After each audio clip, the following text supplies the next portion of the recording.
Hello, and welcome to yet another episode of the Conversation Capital. Bonga Buddha, the voice of reason, as apparently I say Bonga, Ubonga Buddha. Is that how I should say it? I don't mind how you say it. Right? Honestly, I don't Thank mind. you, cuz. Thank you. So we've got the voice of reason, as always, Bonga Buddha. And today we're chatting all things. Before I introduce my guest, I want to tell you guys how we got here. We had Mulifi Litsiki on as an entrepreneur. And we thought, what an injustice, because most of our viewership are women, black females. No, it was an amazing episode, don't get me wrong. If you haven't seen it, go check it out. However, we said, we need to speak more towards the struggles of black female, or the success stories. I don't know why I just said struggles. Success stories, the stories of what it is to be a black female in entrepreneurship. And Bonga Bueta hooked us up with the one, the only Noelle Ngobeni. Hi, how are you doing? I'm excited in yourself. I am happy. I have to say, I have to interrupt you guys.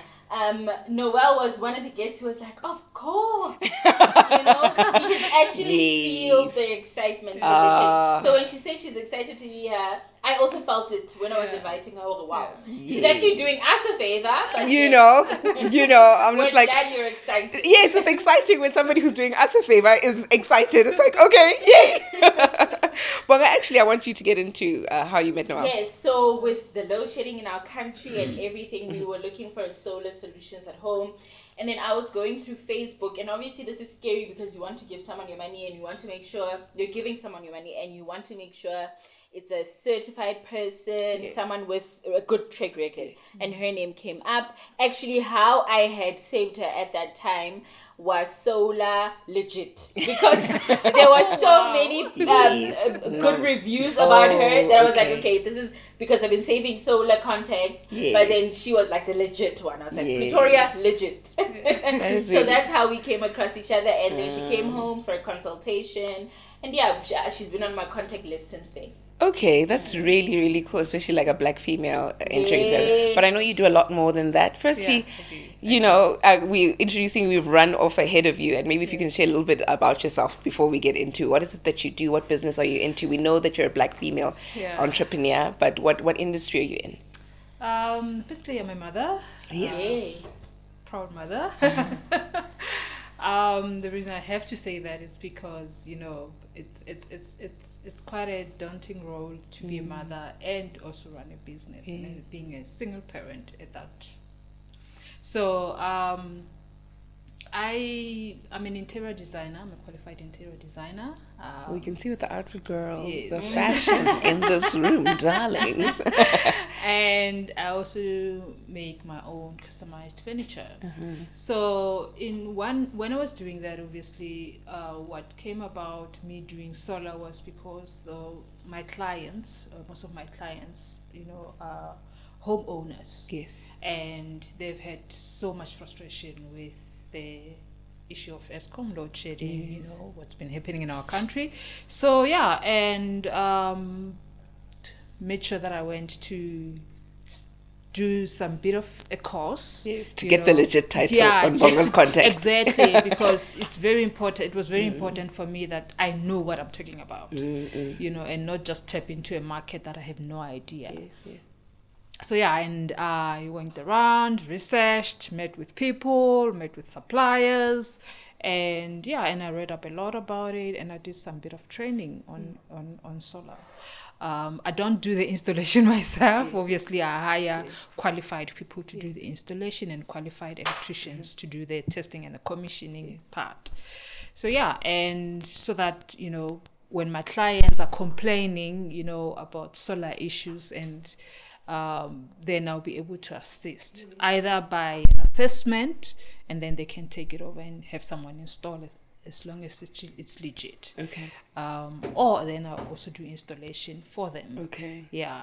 Okay. And that's how. So that's really cool. It actually reminded me of another point that we had in that entrepreneurship episode of not being everything. But being able to oversee everything. Not being everything. Yeah. You can't be HR, everything of the business, but you should have an idea of how all the sectors of your business work, and that's what it is to be an entrepreneur. And so now, just honing in specifically on being black, being female. Can you share with us your journey? How did you get here? What are some of the challenges you've experienced? Whew, in this business, gosh, we can take up the whole day. I don't know if you have the whole day. Let's go. Let's go. Let's see how far we can get. Look, Firstly, before we get there, was interior, and then of course interior extended into solar installations. Yeah. Was that your first go at business? My first go at business was interior design. Okay. Yes, and furniture. That was interesting to me because a lot of entrepreneurs go through the phase of I tried this and this and this, and then Yes, finally, and then finally I this didn't was try mine. too many things at all. Well, except that obviously I came from I worked in government, and I worked in government parastatals. Okay.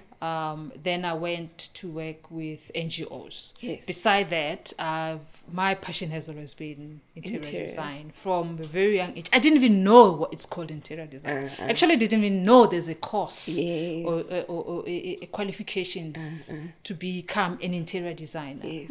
How it started is that I used to frustrate my mother a lot. I still do, but in a like person who's knowledgeable right now. So yeah, I really used to frustrate my mother a lot. Every school holiday, I'll be changing things in her house.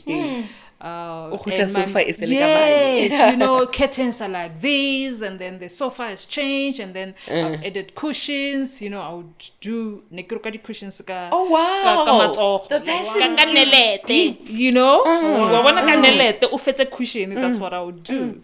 And I for some reason I hated, not hated, but I didn't like, walking into my mother's peers' houses, seeing the dolly, and it was like, this is just not working out, I think I the ceramic dogs. Yes, I forced my mother is a hoarder, so I kind of forced my mother to be a minimalistic person. Your house doesn't have to have too many things to look beautiful. You know how would have the couch, say 6 sets. Sorry, 6 sets of couches. A coffee table. And I'll be like, take off these things. They're too heavy for your house. But still make it beautiful. So I'll change a lot of things. And one time, one biggest project that I did for her was I came back from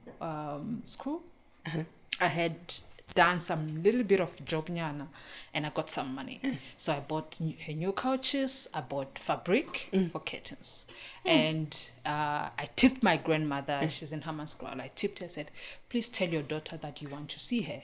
So my mother took a taxi at my Hammanskraal, and I changed her house while she was away. So when she came back, it was a total makeover that was done in her house. And her first thing was like, "Oh, my house is beautiful, but where are my things?" Yes. And that's when she realized that, look, I said to her that, "Mama, I really want to..." I had finished my first degree at the time, and I was working for government. I said, "Mama, I really want to study interior design." And she didn't even hesitate. She didn't even ask me questions. She didn't even ask me how much it is. She just said, "You know what? Anything to stop you from changing my house. Go change other people's houses." So that even if you do it professionally. And get paid for what you love doing. Yes, and she paid for it, and I went to study it at TUT. And it's but also the fear was there. At first I didn't. After qualifying, I didn't go straight into interior design because the fear was.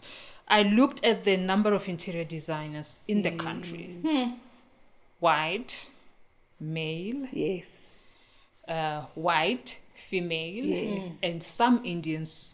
Actually, there wasn't, a black person that I could identify with, or someone that I could relate with. And that instilled fear in me that, how is the market going to receive me? People will think, who is this? Will I even have a market? Because also, people buy from people that they can, identify with. Yes. And it became... And you can imagine in that era, people of our color weren't using interior designers, Yeah. Yeah. And there's something about, I don't want to say not like there are professions out there that are not very widespread. You know, Yes. you don't hear of an interior design. We know it's there, we know they're Yes. there, but you don't hear them a lot. So a lot of people, it's by, I can assume, word of mouth or Yeah. referral. Yeah. Yeah. So you have people with particular names that hold a particular standard. So to infiltrate or penetrate that market, Such a I can hear what only you're imagine. saying. Yeah. And like if you're a doctor, you just get the degree. Yeah. You don't need word of mouth. No, you Ye- don't. yeah, yeah. yeah. So yeah, and it really became very difficult for me to get into the market. So that fear held me back for a long time, for a good 15 years. Wow. After qualifying, You're joking. yes, Wow. I couldn't. I love what you're saying. Yes, for a Right. good 15 years with the qualification of an interior designer, I couldn't go into be a full interior designer Yes. doing what I love Yes. full time. Yeah. But I would do here and there, but obviously with fear that even if I would get a client that I don't know or my family doesn't know, I would be reluctant to do the job. That's how much fear I had. Imposter, feeling like an Definitely imposter. imposter syndrome. And then my mother and her tribe, which is her friends, her teacher. My mother was a teacher, so one of her friend teacher, she said, "Come to my house." But because it's someone that I know, someone who would come to our house, it was easy for me. So I went to her house, did her curtains. She was very happy. And after doing her curtains, she actually took me to celebrate. Yes, that's yes. how happy she was. Ah, that's amazing. Yeah, but I was exhausted, obviously. I was like, for me, it took a lot Yes. for me to get into Yeah. that. And also doing my mother's house also gave me a lot of confidence. And, bit by bit, so I'll be, one step one step, one foot in. Yeah, you one end up foot calling out. your passion a hobby. Yes. that's Masking exactly it as, what I it's just a did. hobby. It's And just a I hobby. slowly introduced myself into the market. How I did that is that I would, with the friends that I had, the network that I had, the colleagues that I was interacting with, I would then, slowly introduce myself. I started with bedding. I only did like your bespoke kind of bedding. Yes. I did your your Egyptian cotton, and for that's another story because for me, where you sleep, it's very important. 1 Definitely. million. Bedding Yeah. is everything. Yeah, so and I did that. Well, the market received me very well. Then bit by bit, I would introduce few things into my business, which I'll then introduce the furniture. I'll then introduce the interior design, which is the 3D designs and then space planning and all of that. And slowly, and as people now started getting used to my name being out there in the industry, I'll get more challenged. Then it actually made me to expand my business into things like home automation and a whole lot of things. And I traveled to see what the other countries are doing, like Dubai, because I know they're actually doing quite very well in this space. I will travel there and see what is there, except what I'm seeing in the South African market. What else is there? So this is like what at your I think it's called Design Emporium. Here, what do we have? Design. Yeah, Week or something we like that? have in South Africa we have Decorex. Yes, Decorex. Yes. Yeah, in Dubai there's also quite few. Okay. So I that's did lovely. that, and I actually my dream was actually I wanted to meet with this. Unfortunately, I couldn't meet with him, but at least I went into his Store. into his showroom to see the furniture, and that's what happened. And my business just organically Started. kept growing, and boomed.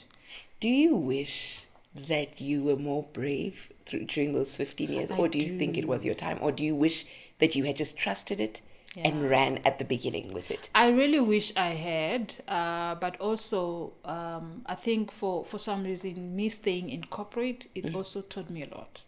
Because there's a whole lot of things that I was doing in corporate that I'm doing now in my business. So it wasn't really a waste of time, for being I being hear in this corporate. all the time when Yeah. people discuss their lives that Yeah. there are no mistakes. Oprah says it. Yeah, There yeah. are no mistakes. They really are. Everything is just redirecting you. Eventually, Yeah. every mistake will be used for good. Yes. And I built my network. I built a huge network in corporate. Yes. So when now I'm in business, people be like, oh, we know her from this organization. We know her from this company. Yes, They trust you. You know, you're not starting with nothing. Wow, with no base interesting. at all. So I had a huge good base of network that I'm still tapping into today, and I grew it from there. Ne. And obviously, when you come out and you tell people about your business, you really sound like, oh, you're an expert, you know. So they trust you, you know. Like she was saying, legit. Yes. No, I've had that a lot. No, I can relate to this so much. Like with me, I also had a lot of imposter syndrome around calling myself a voiceover artist because I was still studying and I was doing until I started owning it. Now people send me messages. Hi, we're looking for because I owned it and I started introducing myself that way. Yeah. And that in itself is something that can build the network for you to be like, hi, I'm a photographer. Yeah. Whether you've taken one picture or two pictures. Yeah. Hi, I'm a photographer. Own it. Yes. You know, own the space. And I'm not saying understand me. Yeah. Get the expertise right. Yes. I'm not saying be a con artist. You know, but once you did the course. Yes. Once start owning it and running with it. Whatever mistakes you make along the way, there are learning curves. You make them along the way, and that's what it is. Yeah. I want to speak more now towards the whole black female thing. Is there ever a time where you walk into a room, and I think every black woman can attest to this, that experience of being undermined Yeah. because of how you look and how you look, just being literally being yourself, who you are in your skin. Yeah. Being a black woman, you walk in to these spaces, people that don't look like you. In fact, if I'm going to ask a more basic question, have you had a white client? Yes, I've had. Oh. Not too many, but I've had white clients. Like, do they trust you? Yes, they trusted me. Oh, that's lovely. You know, and from the onset, they would not even question my integrity or my qualification and stuff. They would right away trust me with their money, trust me with their projects, and I'll do work for them. And the greatest part of it is, having them refer me to corporate. I've had, so that actually made a huge jump for my business because now I would then I've served your SAA, I'm serving your Sun International. Repeatedly, Black Queen, Black Queen coming through. Exactly. I love it. And the one time where I've had challenges walking into the space, obviously, as a black woman in the space is I've actually not had other races doubt my capabilities. I've actually had my own race doubt my capability. Yes. That's so true. Sad as it is, I've had it. So much so that someone, even they will be, when you hire a contractor, you'll be like, can I see what other work you've done before? And you send it to them. You're like, oh, you send it to them. They see it, and they're like, no, you're lying. No, you didn't do that. And now you don't know how to take the conversation forward because you can't I'm not able to come and justify myself. No, I did it. Yeah, but I saw and so. Imagine. Let's prove. No, Imagine. then I'll let them be, and move on. What And you're they will still come at me. Others would actually still come at me and like, no, but why would you go on and lie and you did 1, 2, 3 and you didn't? And then I'm like, some moment, and you're like, you know what? This is not about me. It's True. about You them. actually have your own issues. Yeah. So if this guy doesn't trust me or doesn't trust that I can do this, it's not about me really. That's so true. And I refuse to engage in such conversations, with and trying to prove myself. Yes. And then I walk away.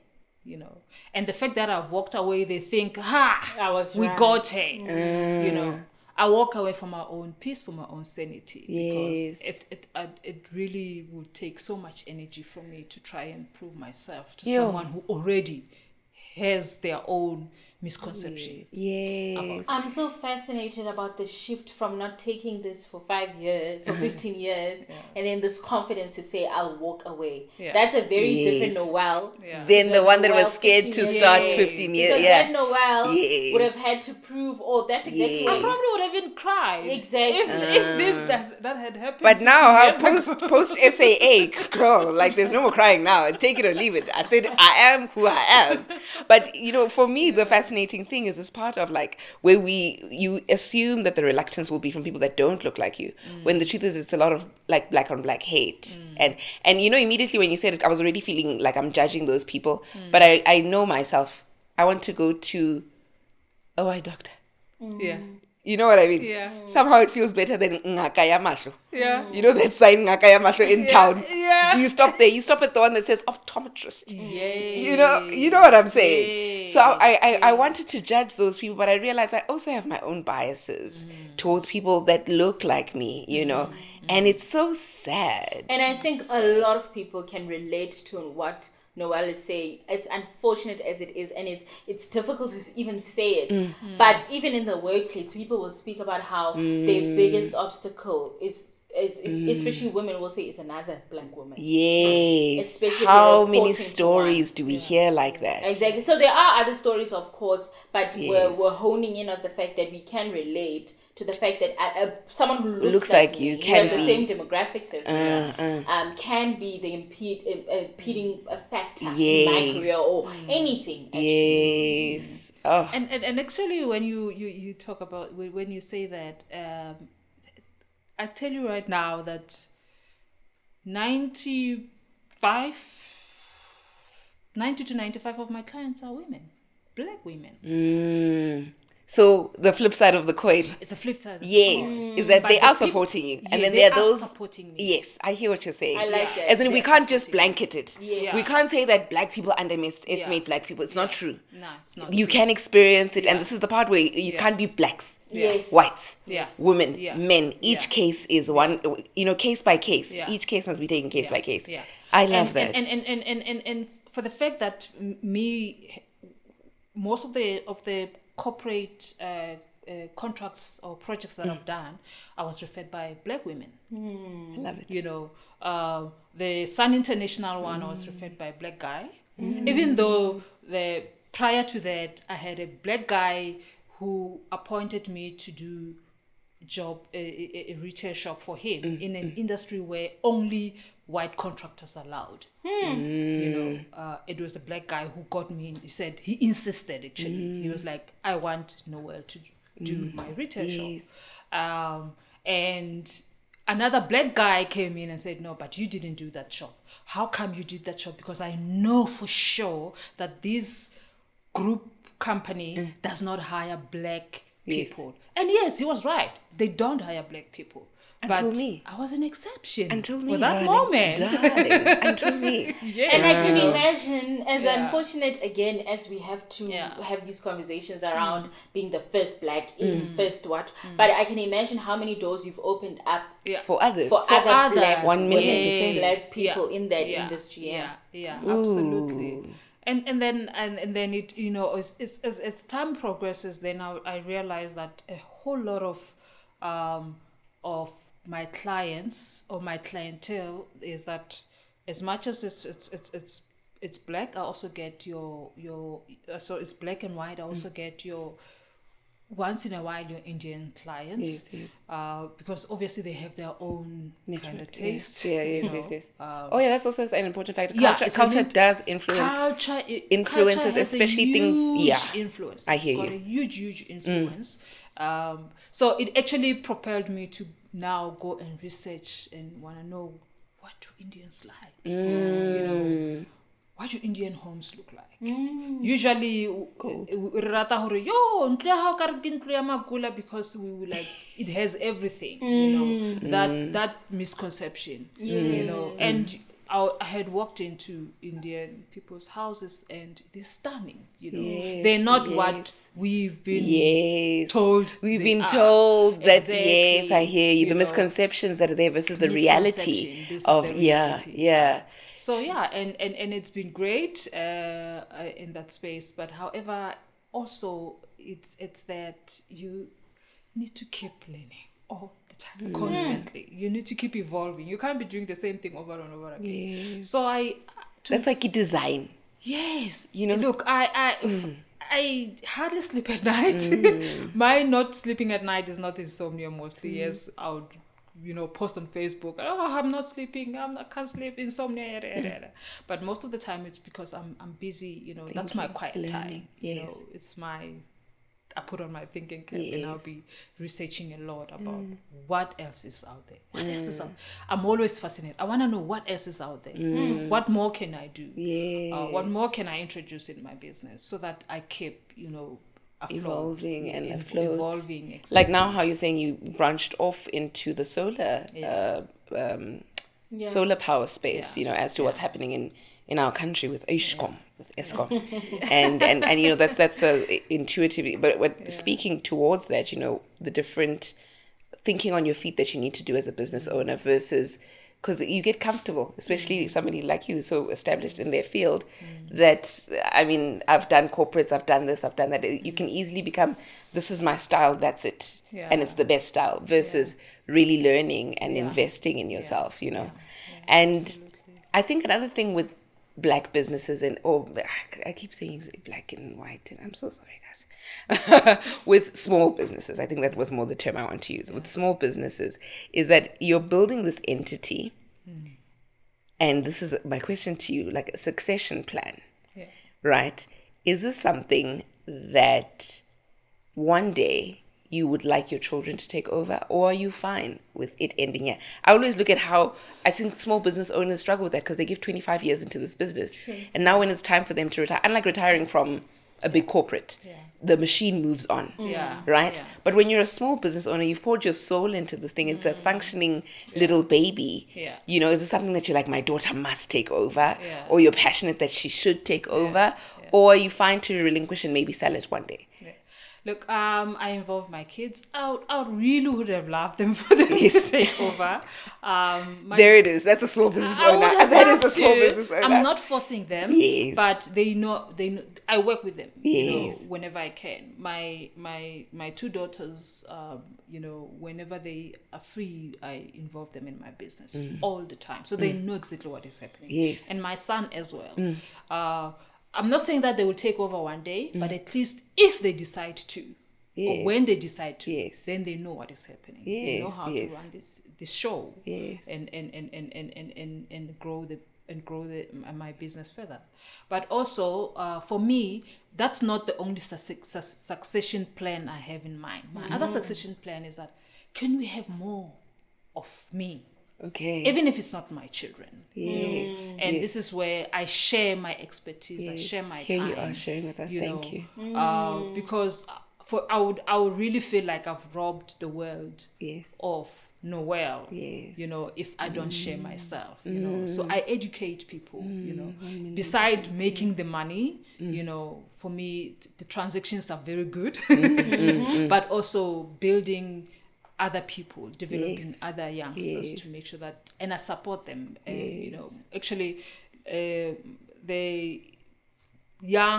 people that I hire to do my 3D designing, even though I know how to do it myself, are young people, young graduates, fresh from varsity, have never done any work portfolio, and the only thing that they have is what they were doing in class. And I say, can I see what you did in class? Just show me that. You don't have to worry if you've ever worked for a corporate or you've done work for a residential property, but just show me that you're capable. And then from seeing that, then I'll give them more opportunities, and then they will build their profile through being involved in my business, and that for me is the biggest succession. Charlotte Magleke says, is it Charlotte Magleke? I think it's Charlotte Magleke who says, if you manage to make it to the top, don't forget to send the lift back down. That's exactly what it is. Passing on that knowledge.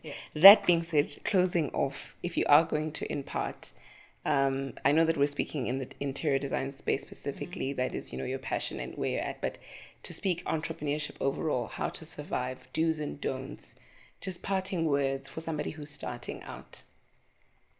For someone who's starting out, it's very important that you are headstrong in this business. Unfortunately, it requires that. And pay your school fees. And paying your school fees does not involve you doing the wrong things. Paying your school fees means that, take that small project. Take that insignificant project. Yes. Sometimes there's Due diligence. yes, that due diligence. Yeah. Do those small projects. Get yourself hired.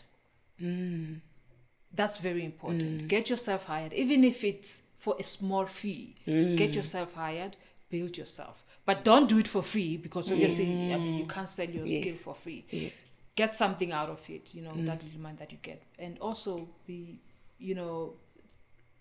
research, find out what else is out there. Don't be threatened by seeing what other people are doing out there and like, oh, nakitlo fitla jwang. No, actually say, that's where I want to be. Yes. Ask questions, and there's no stupid question, please. Yes. Ask questions that, how did you get here? What did you do? Oh, if someone wants to ask me, how did you get to serve Sun International today?